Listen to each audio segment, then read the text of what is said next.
ऋषि ने आरोप लगाया। बंद है सर, तभी तो मैं सुन रहा हूं। विजय शंकर जी तक शायद मेरी आवाज नहीं पहुंच पा रही है। मैं नाजिम खान साहब आपका रुख करना चाहूंगी और मेरा सवाल यही है कि बटेंगे तो कटेंगे।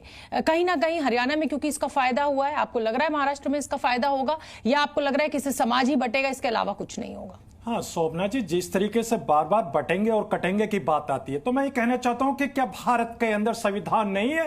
अरे ये मुल्क तो संविधान से चलता है, बटने और कटने की बात कहां से आ गई? कभी तो आप 80 20 की बात करते हैं। मैं ये कहता हूं कि भारत का हर बंदा, हर नागरिक, चाहे हिंदू हो या मुसलमान हो, सब भाई है। आप बटने और कटने की बात कहां से लेकर आते हैं? भारत के अंदर अब ब्रिटिश हुकूमत नहीं है, भारत के अंदर एक संवैधानिक हुकूमत है जो संविधान से चलने वाली है। लेकिन शोभना जी, हमको होता है कि जब वहां पर हिंदू भाइयों को कहते हैं कि बटेंगे और कटेंगे, वही मुसलमानों के खिलाफ एक नैरेटिव लेके सबके सामने लेके आते हैं कि देखिए मुस्लिम समाज आपके खिलाफ इस तरीके की हरकत कर रहा है। जबकि मैं कहता हूं ये मुल्क तो संविधान से चलता है। हम अपने हिंदू भाइयों को बाहों में लेकर उनसे कहते कि आप हमारे भाई, हम बटने की बात नहीं करते।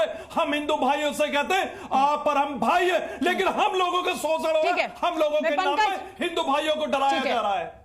हाँ, मैं इस समय पहले अपने दर्शकों को एक तस्वीर दिखाना चाहती हूँ। इस समय ब्रिक्स सम्मेलन में, ब्रिक्स समिट का हिस्सा बनने के लिए प्रधानमंत्री नरेंद्र मोदी मॉस्को में मौजूद है, माफ कीजिए रशिया में मौजूद है। और ये देखिए, इस समय प्रधानमंत्री मोदी कुछ कह रहे हैं, सुन लेते हैं एक बार द्विपक्षीय बातचीत की तस्वीर। В первую очередь позвольте от всей души поблагодарить вас за вашу дружбу, за теплое и радушное гостеприимство.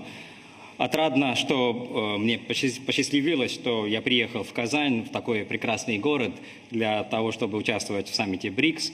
Индия имеет глубокие исторические связи с этим городом. И после того, как откроется генконсульство Индии, в этом городе наши отношения еще крепнут. एक्सेलेंसी, पिछले 3 महीनों में मेरा 2 बार रूस आना हमारे करीबी समन्वय और गहरी मित्रता को दर्शाता है। जुलाई में मॉस्को में हुई हमारी एनुअल समिट से हर क्षेत्र में हमारे सहयोग को बल मिला है। Ваше превосходительство, это мой второй визит в Россию за последние 3 месяца, и это свидетельствует о тесной координации и крепкой дружбе между нашими странами. В июле в Москве, как вы правильно упомянули, мы провели двусторонний саммит, и благодаря нашим дискуссиям наше сотрудничество во всех областях укрепилось. एक्सेलेंसी, पिछले 1 वर्ष में ब्रिक्स की सफल अध्यक्षता के लिए मैं आपको बधाई देता हूं। 15 वर्षों में ब्रिक्स ने अपनी एक विशेष पहचान बनाई है और अब विश्व के अनेक देश इससे जुड़ना चाहते हैं। कल मैं ब्रिक्स समिट में भाग लेने के लिए उत्सुक हूं। Ваше превосходительство, вы успешно руководите объединением БРИКС с начала года.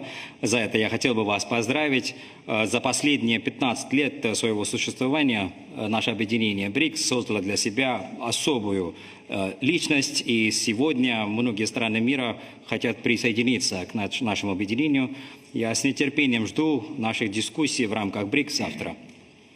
एक्सेलेंसी, रूस और यूक्रेन के बीच चल रहे संघर्ष के विषय पर हम लगातार संपर्क में रहे हैं। जैसा मैंने पहले भी कहा है, हमारा मानना है कि समस्याओं का समाधान शांतिपूर्ण तरीके से ही होना चाहिए।